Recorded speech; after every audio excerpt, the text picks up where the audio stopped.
Hello and welcome to Short Story Long. This is Akriti Kanodia and my guest for today is... I'm Prabhat. And we will be talking about the recent protests that happened in Nepal from September 5th. So, going back to Nepal's history itself, 1990 से around 27 prime ministers आए हैं, गए हैं, and ये बोल भी सकते हैं कि ओवरऑल ऑलमोस्ट हर जनरेशन ने कभी ना कभी गवर्नमेंट चेंज करवाया है. तो आपको क्या लगता है सबसे बड़ा डिफरेंस इस प्रोटेस्ट में एंड प्रीवियस प्रोटेस्ट में था? देखिए, this protest is against corruption, but before this protest there are I think two big protest in Nepali we called Jan Andolan. In 46, in Bikram Sambat 2046, or after that 2062, 63. It is Bikram Sambat, Nepali date. I think 2006, 60. Yeah. That was for वो एक political change के लिए था, लेकिन वो क्या था, उससे पहले पावर किंग के मोनार्की, देर आर मोनार्की, वो मोनार्की को हटा के डेमोक्रेटिक और रिपब्लिक वो बनाने के लिए वो प्रोटेस्ट था. लेकिन ये प्रोटेस्ट इसलिए हुआ है क्योंकि वो उसके बाद भी लोग पॉलिटिकल पार्टीज और पॉलिटिशियन से फ्रस्ट्रेट थे, इसलिए ये प्रोटेस्ट हुआ है. इसकी वजह से ये थोड़ा डिफरेंस है. ये इसमें हम बोलते हैं जेनजिट, उन लोगों का ज़्यादा रोल है. उन लोगों ने ये क्यों किया? क्योंकि हमने पॉलिटिकल चेंज किया, डेमोक्रेसी लाया, फिर भी ये लोग कुछ नहीं कर रहे हमारे लिए. अब इनको भी हम हटा के नए चेंज करना चाहते हैं. ये उन लोगों का मोटिव था. अगर आप देखोगे तो ये अराउंड 30 इयर्स में पॉलिटिकल पार्टीज और पॉलिटिशियन ने कुछ भी नहीं किया फॉर यूथ, फॉर पीपल, कुछ भी नहीं, या कुछ भी नहीं किया. ओनली उन लोगों ने करप्शन अपना पार्टी के लिए, पार्टी के कार्यकर्ता के लिए सिर्फ उन लोगों ने किया. इसका फ्रस्ट्रेशन है एक्चुअली ये. एंड जनरली पूरे साउथ ईस्ट एशिया में अभी Nepal is the youngest country, क्योंकि उसमें एवरेज एज आई थिंक कुछ 18 to 35 is the highest, with like 26%. And उसके ऊपर आई थिंक अनएम्प्लॉयमेंट रेट भी उसी एज ग्रुप में सबसे ज़्यादा है. तो आपको लगता है कि क्योंकि इतना unemployment, frustration and social media ban, जहाँ पे मोस्टली पीपल अब ग्रो कर रहे थे, आप इसको इस तरह से देख सकते हो. नेपाल में यूथ ज़्यादा है. अगर इसको दूसरी साइड से देखो, नेपाल एक लैंडलॉक कंट्री है. वो दूसरी ऊपर चाइना, नीचे India.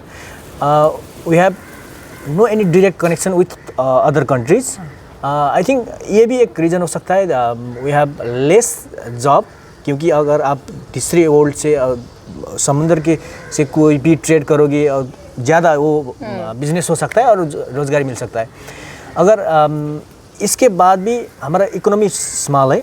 We are totally dependent on I think India, not China but India, mostly China, क्योंकि जो भी नेपाल में एक्सपोर्ट होता है वो इंडिया थ्रू होता है, कलकत्ता और समटाइम विशाखापट्टनम. इसकी वजह से वहाँ वो हम रोज़गारी, वो जॉब क्रिएट कर नहीं पाता government. Many government institution was वो बंद हो गया. वो उसकी वजह से भी ज़्यादा वो जॉब क्रिएट हो नहीं पा रहा है. अब नेपाली यूथ का क्या है, जब भी कोई यूथ थोड़ा बड़ा होता है, आई थिंक 18-20, वो सिर्फ यही सोचता है मैं फॉरेन जाना है, मिडिल ईस्ट. अगर थोड़ा बेहतर है पढ़ाई और कुछ, वो ऑस्ट्रेलिया, यूएस, यूरोप वो करता है. गवर्नमेंट डाटा कहता है ऑलमोस्ट 2000 निपलीज वो डेली मिडिल ईस्ट जाते हैं कमाने के लिए. डेली 2000? या मोर देन 2000, अराउंड 2000. ये डाटा है नेपाल के लिए. ये फ्रस्ट्रेशन है. लेकिन हम अब इफ़ यू आप देखोगे तो गवर्नमेंट नेपाल का वो जो इकोनॉमिक कंडीशन है, most of the our GDP came from remittance. या 1/3. या most of the remittance around I think 12 खरब 1200 करोड़ अरब, या उससे ज़्यादा. इट मीन्स ये लोगों को चुकता है, नेपाली लोगों को. इसके वजह से अब पॉलिटिकल पार्टी और उनके लीडर के लोग आप बेटे और उन लोगों को फैमिली का वो लाइफ स्टाइल देखो तो वो उन लोगों का डिफरेंट है। ये प्रोटेस्ट से पहले भी उन लोगों ने नेपो किड्स हैशटैग नेपो चलाया था। अगर आप 30 साल बैक जाओगे तो वही पॉलिटिकल पार्टीज़ और वही पॉलिटिकल पार्टी के नेता के वो कंडीशन देखो, अब देखो। लेकिन वही एक फैमिली का कोई एक आदमी का देखो और उसका कंपेयर करो तो उन लोगों का बेहतरीन हो गया पॉलिटिकल लीडर का, लेकिन उन लोगों का वो जो कॉमन पीपल है उनका वैसा ही है। उन लोगों के पास पैसे नहीं थे 30 ईयर्स पहले, बस 30 लेकिन या अब कहाँ से आया करप्शन। ये फ्रस्ट्रेशन है एक्चुअली लोगों की। तो आपको लगता है क्योंकि मोस्टली ये यूथ प्रोटेस्ट भी ऑलमोस्ट हमेशा सोशल मीडिया से ही स्टार्ट हुआ है, जैसे आपने बोला नेपो बेबी वाला कैंपेन, एंड जब वो 26 ऐप्स बैन हुआ तब आई थिंक डिस्कॉर्ड पे ही सारे यूथ प्लेटफॉर्म्स भी स्टार्ट हुए, जो 20 थे वो 15,000 हो गए। तो आपको लगता है कि सोशल मीडिया एंड न्यूज़ में हर जगह वही लिखा है ना, oh Gen Z is protesting क्योंकि सोशल मीडिया बैन हुआ। Do you think social media has now played a huge role in the Nepal? Yes, लेकिन सोशल मीडिया बैन ही एक कारण नहीं था, उसके पीछे का वो कारण मैंने जो बताया वही है। But after social media ban, ये बैन क्यों किया ओली सरकार ने? I think they are trying to stop that nepo kids या समथिंग एल्स, क्योंकि उन लोगों ने ज़्यादा सोशल मीडिया में प्रोटेस्ट, इट मीन्स वो गवर्नमेंट, ओली गवर्नमेंट और पॉलिटिकल मेन लीडर को वो टारगेट कर रहे थे और क्रिटिसाइज़ कर रहे थे, इसलिए भी हो सकता है। लेकिन उन्होंने बताया कि हम चाहते हैं वो सोशल मीडिया आके रजिस्टर हो एंड देन हम उनको संचालन करने देंगे, नहीं तो नहीं देंगे। ये उन लोगों का पॉइंट है। लेकिन मेरे को लगता है दे वांट्स, अगर वो सोशल मीडिया बैन रजिस्टर हो जाते तो उन लोगों को आसान होता कि सेंसर करने के लिए some content. But social media ने बहुत रोल प्ले किया है, बिकॉज अब ये समय में आप सोशल मीडिया बैन नहीं कर सकते, क्योंकि यूथ VPN कुछ भी यूज करके ये रन कर सकते, कोई लूपहोल होगा। हाँ होगा, क्योंकि टेक्नोलॉजी का ज़माना है। उन्होंने आई थिंक वही किया, रेडिट, डिस्कॉर्ड एंड VPN से I think social messenger, Nepal में ज़्यादातर मैसेंजर यूज़ करते हैं लोग, फेसबुक मैसेंजर। उसकी वजह से पहले इन लोगों ने आई थिंक इतना बड़ा सोचा नहीं था, लेकिन बाद में मैंने एक हफ्ते पहले वहाँ के जेन ज़ी प्रोटेस्ट के साथ बात किया था, जो इन्वॉल्व थी। उन लोगों ने बोला था हम कैसे गैदर हुए, एक अनाम नगर जगह है, सिंह दरबार, जो मेन वो सरकारी हेड ऑफिस उसका पास में, उन लोग उधर ही कैसे हमने प्लान किया वो सब बता रहे थे। वो उन लोगों ने एक ये सोशल मीडिया ज़रिए लिया, लेकिन उसके बाद भी I think in between protest they also उन लोगों ने ज़्यादा यूज़ किया। मैं अभी भी स्टडी कर रहा हूँ उसमें, अगर कुछ आए तो मतलब मैं बताऊँगा। Absolutely. फिर जनरली अभी यूथ सेंट्रिक हो चुका है, डिस्कॉर्ड पे आप लोग ने वोट करके interim prime minister who is former chief justice भी हुआ। Do you think that reliance on Discord, कि अगर इतना सोशल मीडिया बेसिस हो गया तो people will start taking this again like a youth unnecessary thing, or like take it not as transparently as people wanted it? नहीं, अब क्या हो रहा है, उसके बाद सोशल मीडिया से रिवोल्ट हुआ, सोशल मीडिया ने एक बड़ा रोल किया, लेकिन अब वो जेन ज़ी ग्रुप है ना, उनको एक साथ आना चाहिए एंड देन उन लोगों का एक ग्रुप एक ही होना चाहिए। लेकिन अब क्या हो रहा है पता है, 21 ग्रुप हो रहा है जेन ज़ी, 21 different groups. Yeah, they have different agendas and different thoughts. इसकी वजह से वहाँ प्रॉब्लम हो रहा है। लेकिन अब उन लोगों को एक साथ आना चाहिए, एक ग्रुप बना के प्राइम मिनिस्टर के साथ बात करने के लिए एक होना चाहिए। अभी ये हो गया, प्रोटेस्ट हो गया, लेकिन अब चुनाव इलेक्शन के लिए, आफ्टर पॉलिटिकल स्टेबिलिटी के लिए आप सोशल मीडिया से अब कुछ नहीं कर सकते हो। सोशल मीडिया अब ये हो गया, लेकिन अब बात करना चाहिए, बैठ के बात करना चाहिए। सोशल मीडिया से ज़्यादा आप बैठ के बात करो, टेबल टॉक करके ये समस्या आप सुलझा सकते हो।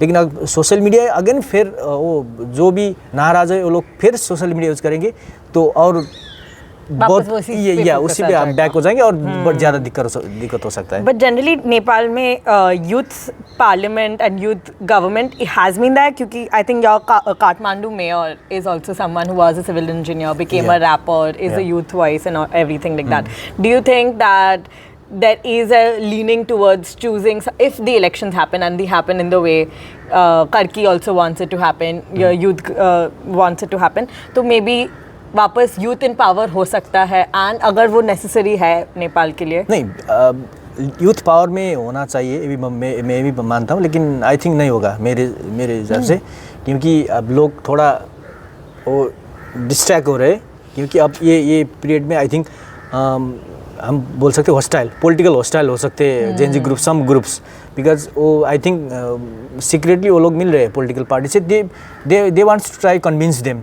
टू या हमारे साथ रहो. अगर 6 महीने आई थिंक नहीं होगा इलेक्शन, पोस्टपोन हो सकता है 2-3 महीने और समथिंग एल्स. अगर नहीं हुआ तो इलेक्शन नेपाल बहुत बुरा स्थिति में चला जाएगा. का एजेंडा है कि या उन्होंने बताया था जब 12 सितंबर को प्राइम मिनिस्टर वो सिलेक्ट हुई थी, मेरा एक ही एजेंडा है, मैं इलेक्शन के लिए आया, मैं कुछ नहीं करूँगा. लेकिन वो थोड़ा 1-2 डिसीजन कर चुके हैं, लेकिन ये गवर्नमेंट आई थिंक डिसीजन कर नहीं सकती क्योंकि सिर्फ इलेक्शन के लिए 2015 में आप हाँ. लेकिन आई थिंक अभी सेम पॉलिटिकल सिनारी होगा. I think 3-4 more than 3-4 parties will be enter, या ज़्यादा और बढ़ेंगे parties, because we have I think more than 7 if I am not wrong, more than 7-8 parties will be in parliament, but now I think अभी देखो कुलमानिक सिंह है अभी का एक minister, Dharan mayor, and there are other groups also, they wants to open political party for that election. अगर वो भी आ गए और उन लोगों ने 2-3 सीट, 10 सीट, 15 सीट ऐसे जीता, तो पार्लियामेंट विल बी हंक. या there is no majority. Yes, there again वही same problem. If there is no any clear majority, it will happens again. So it's the same problem that can be in loop. So the Yes, revolution right now will only be successful अगर आगे जाके कोई सा Yeah, I think इसकी वजह से I think some people अभी ये डिमांड कर रहे डायरेक्ट इलेक्टेड एग्जीक्यूटिव, इसलिए वो भी एजेंडा आ रहा है. लेकिन आई थिंक ये बालेन का एजेंडा है, ये काठमांडू मेयर वो आई थिंक वो पावर में आना चाहता है, इसलिए पीपल आर ऑल्सो सजेस्टिंग कि जो पहले पार्टीज थे, ओल्डर पार्टीज जो अभी एग्जिस्ट कर रहे हैं, वो ट्राई कर रहे हैं इलेक्शंस डिले होने का, बिकॉज फिर ये जो भी रेवोल्यूशन हुआ वो सब लाइक धीरे धीरे वॉश हो जाएगा. या वो कर रहे हैं. लेकिन अभी ज़्यादातर पॉलिटिकल पार्टी लाइक राष्ट्रीय स्वतंत्र पार्टी है न्यू, उसके बाद राप्रपा है जो हिंदू राष्ट्र और मोनार्की को सपोर्ट करता है, वो और 1-2 और पॉलिटिकल पार्टीज है वो ट्राई कर रहे टाइम में इलेक्शन हो, क्योंकि they are different agendas. Other than most of the parties wants to be parliament restored. And they want previously India has played a certain influence on getting people elected into Nepal, especially because Nepal is contributing directly, or like can be a contributing factor to all the Pakistan, China related dynamics that India is going through. Do you think that such an influence continues to exist? Yeah, I think मेरे को लगता है जब Manmohan Singh prime minister थे, India ने micro management किया था. वो ज़्यादातर सरफेस में नहीं आता था, लेकिन वो अंदर with raw and Indian embassy वो इन्फ्लुएंस करता था. लेकिन आफ्टर द मोदी इंडिया वो डायरेक्ट हस्तक्षेप इट मीन्स कर रहा है थ्रू उन लोगों का एक हिंदू संगठन है बीजेपी का RSS, through RSS also Rao and Indian embassy, they frequently met with political parties, and इसके लिए आई थिंक मेरे को लगता है इंडिया भी स्टेबल चाहता है, क्योंकि अगर वो डेफिनेटली वो हिंदू राष्ट्र नेपाल और मोनार्की को सपोर्ट करेगा. मोनार्की को नहीं कर सकता है, लेकिन हिंदू राष्ट्र को इंडिया डेफिनेटली सपोर्ट करेगा because of Modi and Yogi Adityanath और फॉर्मर किंग ज्ञानेंद्र अच्छा दोस्त है वो लोग. वो योगी आदित्यनाथ मानते हैं वो राजा को, वो राजा ही बोलते हैं अभी भी.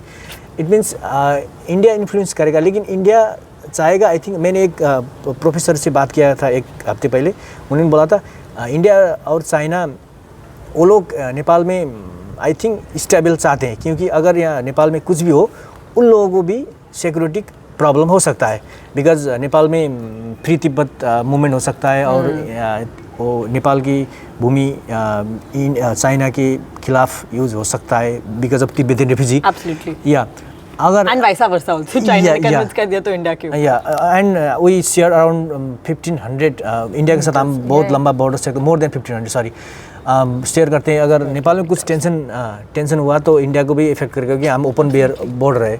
इसलिए वो लोग चाहते हैं स्टेबल हो, लेकिन वो अपना एजेंडा भी ऑब्वियसली थोड़ा बहुत लादना चाहेंगे। एब्सोल्युटली। फिर ये लास्ट क्वेश्चन कि इंडिया का स्पेसिफिक इंटरेस्ट ये भी है ना, क्योंकि so many people come from Nepal यहाँ पे वर्क करने के लिए भी, but at the same time India itself is going through an employment issue. You think उसके कारण maybe stability is also wanted so that there is employment opportunities within Nepal? या also या and different angle is India अभी I think Adani Ambani तो back हो गए, I think Adani जा रहे हैं अब। इंडिया ने नेपाल का जो भी रिवर है वो उसको कैप्चर करने के लिए वो प्रयास किया है आई थिंक अभी, क्योंकि वो हमारा हाइड्रो कैपेसिटी हाई है नेपाल में। There are lots of river. वो अगर आपको हाई या इट मीन्स अगर ज़्यादा इलेक्ट्रिसिटी प्रोड्यूस करना है तो थोड़ा ऊपर जाना पड़ेगा, क्योंकि रन ऑफ द रिवर। या इसलिए वो लोग उसके लिए भी ट्राई कर रहे हैं। ये भी इंटरेस्ट रख सकता है, या आपने बोला ना वो भी है, क्योंकि नेपाली सिर्फ इधर नहीं आते, इंडियन भी बहुत है उधर। वो डिफरेंट सेक्टर में काम करते हैं, इसलिए ये भी है वो आई थिंक। या so overall what do you think is the complete picture, like what is the next thing that you are expecting to see through these protests and the last few steps that you hope to? ये लोगों के frustration I think after the 2015, not only that, after the 2006 के बाद जो political change हुआ उसके बाद लोगों ने क्या सोचा था अब अच्छा होगा, क्योंकि माओइस्ट आ गया था, शांति हो गया था, everything is good now, it's monarchy भी ख़त्म हो गया था, लगा था अब हमारा गवर्नमेंट है, पीपल विल रूल, अच्छा होगा, डेवलपमेंट होगा, हमारा लाइफ स्टाइल चेंज होगा, हम संपन्न हो गए, सोचा था। लेकिन वो स्लोली वो लोग फ्रस्ट्रेट होते गए, क्योंकि नेपाल ने ऑलमोस्ट 9 years लगा दिया कॉन्स्टिट्यूशन लिखने के लिए, बनाने के लिए। उसके बाद थोड़ा होप आया था, लेकिन इंडिया ने लॉकडाउन कर दिया। उसके बाद भी आई थिंक उसके बाद आफ्टर 2015 उन लोगों ने थोड़ा होप किया था अब भी बेहतर होगा, क्योंकि कॉन्स्टिट्यूशन अगेन फिर वही प्रॉब्लम। लेकिन अभी ये चेंज ये होना ही था, लेकिन कब होने वाला था पता नहीं था, ये होने वाला था। बिकॉज ये अभी एक चल रहा है श्रीलंका, बांग्लादेश, अरब स्प्रिंग, इसकी वजह से भी लोग थोड़ा ये पहले से ही बात कर रहे थे, ये हम श्रीलंका जैसे कराएंगे, बांग्लादेश जैसे करेंगे, यूथ या बोल रहे थे, लेकिन कब होगा पता नहीं था। ये होने वाला था, हो गया। लेकिन अब इसको गुड वे, एक राइट वे में लेना ज़रूरी है। उसके लिए सबसे बड़ा रोल अब ये कार्की गवर्नमेंट का ही है, सुशीला कार्की, क्योंकि उनको वो फॉर्मर चीफ जस्टिस है, उनको लॉ पता है, कैसे गवर्नमेंट चलाना, उनको सब पता है, क्योंकि वो पहले पॉलिटिकल पार्टी में एफिलेटेड थी, कांग्रेस, नेपाली कांग्रेस में थी पहले। उनका हस्बैंड भी पॉलिटिकल पार्टी कांग्रेस के बहुत बड़े लीडर थे। एंड अब इसका सेफ लैंड होना ज़रूरी है, इसके लिए इलेक्शन होना ज़रूरी है। इलेक्शन में क्या होगा वो बाद में पता चलेगा, लेकिन इलेक्शन ही एक अच्छा सेफ लैंडेड है। इलेक्शन टाइम में नहीं हुआ तो मैंने एक वो सर को कोट करता हूँ जो जिसके साथ मैंने बात किया, political lockdown. Now we are in political kind of political lockdown. अगर इलेक्शन नहीं हुआ तो बहुत बड़ा इट मीन्स नेपाल क्या बोल सकते हैं उसको, बहुत बुरी तरह से पॉलिटिकल अनस्टेबिलिटी होगा। उसके बाद क्या होगा पता नहीं, वो देखते हैं। वही। Thank you for coming to the show. Thank you. And we will have a follow-up interview based on everything that continues to happen. Sure.